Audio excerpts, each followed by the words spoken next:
जय राधे। मानव जीवन কৃষ্ণ ভজনের জন্য। এই মানব জীবন বড় দুর্লভ বস্তু। বহু জন্ম অতিক্রম করার পর ভগবানের কৃপায় এবং নিজেদের কর্ম অনুসারে এই মনুষ্য জীবন লাভ করেছে কৃষ্ণ ভজন করার জন্য। কিন্তু মনুষ্য জীবনে এসে আমরা শৈশবকালে খেলারসে মত্ত থেকে শৈশবকাল কাটিয়ে দিয়েছে। যৌবনকালে আমরা সেই একই খেলা খেলছি। খালি ছেলেবেলায় মাটির পুতুল নিয়ে, প্লাস্টিকের পুতুল নিয়ে খেলতাম। যৌবনকালে সেই রক্ত মাংসের পুতুল নিয়েই খেলছি। বার্ধক্যকালে 50 বছরের পর আমরা রোগের দুশ্চিন্তার জ্বালায় কেবল কষ্ট পাচ্ছি। এইভাবে জনম জনম আমার চলে যাচ্ছে এই পুতুল খেলা খেলতে খেলতে। যতবার যার গর্ভে আসি, নতুন সম্পর্ক তৈরি হয়, তখন পূর্ব জীবনের কথা ভুলে যাই, পুতুল খেলাতেই মত্ত হয়ে যায়। অথচ আমাদের প্রকৃত আপনজন শ্রী ভগবান কৃষ্ণ, আমরা যে তার দাস, তার সেবা করাই যে জীবের একমাত্র কর্তব্য, আমরা সেই প্রকৃত কর্তব্য ভুলে গিয়ে এই মিথ্যা মায়ার কর্তব্যকেই কর্তব্য বলে মনে করে মনুষ্য জীবনে পরমায়ুকে ব্যর্থ করি, নষ্ট করি। অথচ আমার সেদিকে বিন্দুমাত্র ভূক্ষেপ নাই। কোনো ধনবান ব্যক্তি বা কোনো ব্যক্তির যদি কিছু টাকা হারিয়ে যায়, তার দুঃখে খাওয়া মাখা নিদ্রা সব ছুটে যায়, দূর হয়ে যায়। কারণ সেই চিন্তাই করতে থাকে, দুঃখে কষ্ট পেতে থাকে। সামান্য মায়ের কতকগুলো অর্থ হারিয়ে গেলে আমাদের এইরকম অবস্থা। আর অথচ আমরা এতটাই নির্বোধ, দিনের পর দিন আমরা মহামূল্যবান সম্পদ হারিয়ে ফেলছি।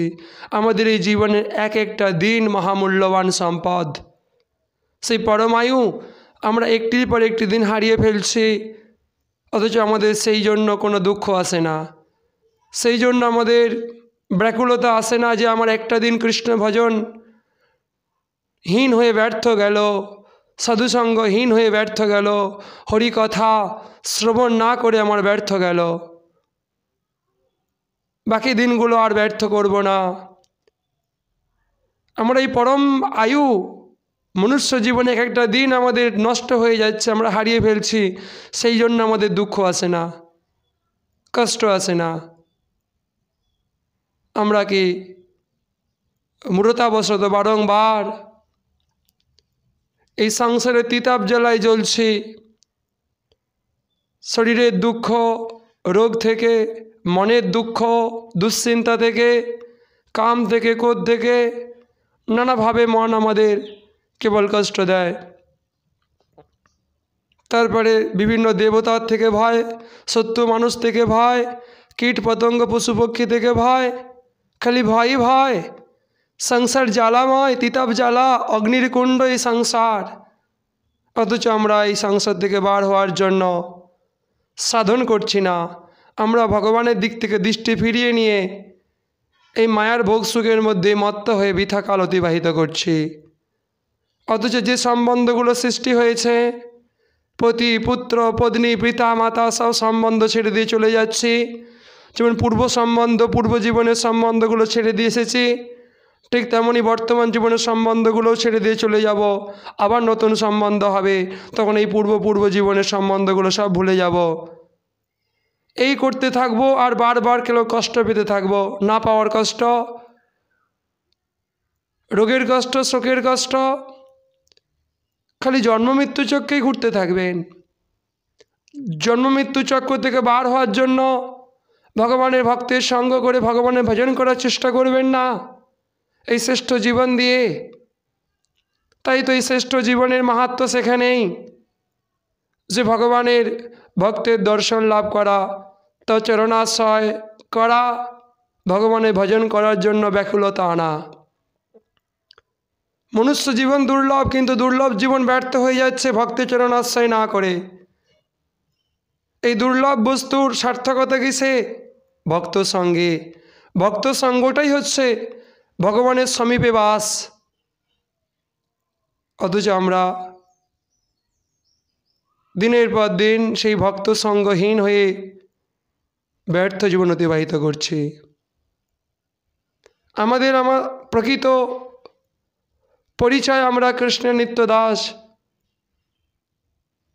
আমাদের সাধন ভজন করতে হবে, তবে আমরা আমাদের প্রকৃত পরিচয় বুঝতে পারব। ভক্ত বাক্যে বিশ্বাস রাখতে হবে, শাস্ত্র বাক্যে বিশ্বাস রাখতে হবে, তবে বুঝতে পারবো যাদের সঙ্গে আছি এটা আমার মিথ্যা পরিচয়, এই দেহ আমি নই, আমি ভগবানের নিত্য দাস। আমাকে সাধন করে আমার সেই হারিয়ে যাওয়া পরিচয়কে ফিরিয়ে পেতে হবে। যেমন কোনো ব্যক্তি হারিয়ে গেলে সে কোনো কৃপালু দয়াবান মানুষের সাহায্য নিয়ে নিজের বাড়িতে ফিরে আসে, ঠিক তেমন এই সংসারে ঘুরতে ঘুরতে, এই মায়ার চক্রে ঘুরতে ঘুরতে আমরা হারিয়ে গেছি।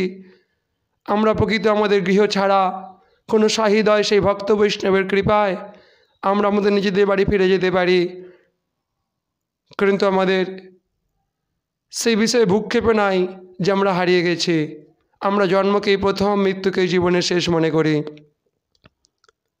এক জন্মে কেউ ভক্ত হতে পারে না। একটু একটু করে আমাদের এগিয়ে যেতে হবে,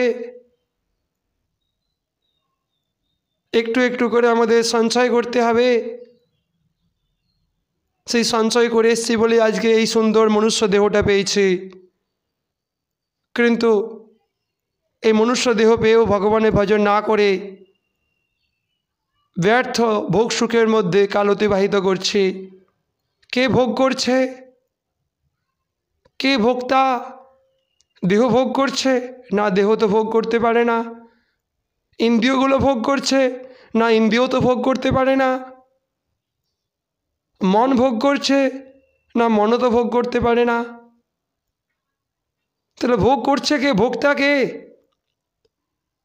একজন মানুষ যখন মারা যায় তার তো একই শরীর থাকে, যা জীবিত মানুষের শরীরের ন্যায় তারও তো শরীর একই রয়েছে, কিন্তু তাকে এত সুন্দর সুস্বাদু করে রন্ধন করে খেতে দেবেন, সে খেতে পারবে? তাহলে ভোগ করছে কে? শরীর, ইন্দ্রিয়, মন, বুদ্ধি, অহংকার। কে ভোগ করছে? ভোগকর্তা তো ভগবানই। আমরা মিথাই নিজেদেরকে ভোগকর্তা বলে মনে করি, নিজেদেরকে দেহ মনে করি। বাস্তবিক এই দেহ আমি নই, আমি হলাম তার নিত্য দাস জীবাত্মা। এই দেহের মধ্যে যে আত্মা আছে তারই অংশস্বরূপ। তারও স্বরূপ শক্তির লাদিনী শক্তি, তারই তটস্থ শক্তি জীব শক্তি। জীব শক্তি ভগবানেরই একটা অংশ মাত্র। আমাদের সঙ্গে প্রভুর নিত্য সম্বন্ধ, আমরা সেই নিত্য সম্বন্ধ হারিয়ে গেছি, হারিয়ে ফেলেছি। আমরা এই মায়ার কর্মজালের মধ্যে বদ্ধ হয়ে মায়ার সুখে বিভোর হয়ে আছি। আমরা ভগবানকে চিন্তা করার, ভগবানকে ভজন করার, ভগবানকে স্মরণ করার সময় পাই না। বিভিন্ন কর্মব্যস্ততা, ভগবানকে বসেই যে ডাকতে হবে এর কোনো মানে নাই। আপনি যে কাজেই থাকুন না কেন, যে কর্মই করুন না কেন, আপনি সেই কর্মের দ্বারাই সিদ্ধি লাভ করতে পারবেন, সেখানে থেকেই সিদ্ধি লাভ করতে পারবেন যদি মনকে আপনি ভগবানের চরণে ফেলে রাখতে পারেন। এই কথাই মহাপ্রভু তার পরম প্রিয় পার্ষদ সনাতন গোস্বামীকে বলেছেন সনাতন যখন মহাপ্রভুর কাছে বললেন যে প্রভু আমি রাজার মন্ত্রী, আমার তো কত কর্ম, আমি ভগবানকে ডাকবো কীভাবে, আমার বোধহয় এই জীবন ব্যর্থ হয়ে গেল, ভগবান লাভ করতে পারবো না এই জীবনে। তখন মহাপ্রভু তাকে একটি সুন্দর উদাহরণ দিয়েছিলেন, যা আমাদের প্রতিটা জীবের জানা খুবই প্রয়োজন। মহাপ্রভু বলেছিলেন যে নবযুবতী যখন কোনো নবযুবকের প্রেমের আস্বাদ পায়, আলিঙ্গনের আস্বাদ পায়, তখন পরস্পর যখন নিজ নিজ গৃহে ফিরে যায়, তখন যুবতী নিজের গৃহকর্ম করতে করতে মনটা কিন্তু ফেলে রাখে সেই যুবকের চরণেই। ঠিক তেমনই আমাদের সেই ভগবান পরম প্রেমময় কৃষ্ণচন্দ্রের চরণে মনটা ফেলে রাখতে হবে। দেহ দিয়ে আমি যেই কাজই করি না কেন আমার ঠিক ভজন হয়ে যাবে। তাই তো মহাপ্রভু বললেন, বোঝে রাধাকৃষ্ণ সেবা মানসে করিবে। ভগবান ভাব চায়, ভগবান আপনার মন চায়, দেহ নয়। যখনই মন আপনার ভগবতমুখী হয়ে যাবে, তখন আস্তে আস্তে আপনার কর্মের বন্ধন শিথিল হয়ে যাবে। আপনার দেহ তখন ভগবানের সেবা করতে প্রস্তুত হবে। হরিগুরু বৈষ্ণব চরণাশ্রয় করে এই দেহের জন্মও সার্থক করতে আপনার মন প্রবৃত্ত হবে। আসুন আমরা সেই পরম পাবন দিনটার অপেক্ষায় রইলাম। কবে আমাদের সেই দিন আসবে যেদিন আমরা এই কায় মনোবাক্যে ভগবানের সেবা করে মনুষ্য জীবনকে সার্থক করব। বলো না করে রাধে রাধে।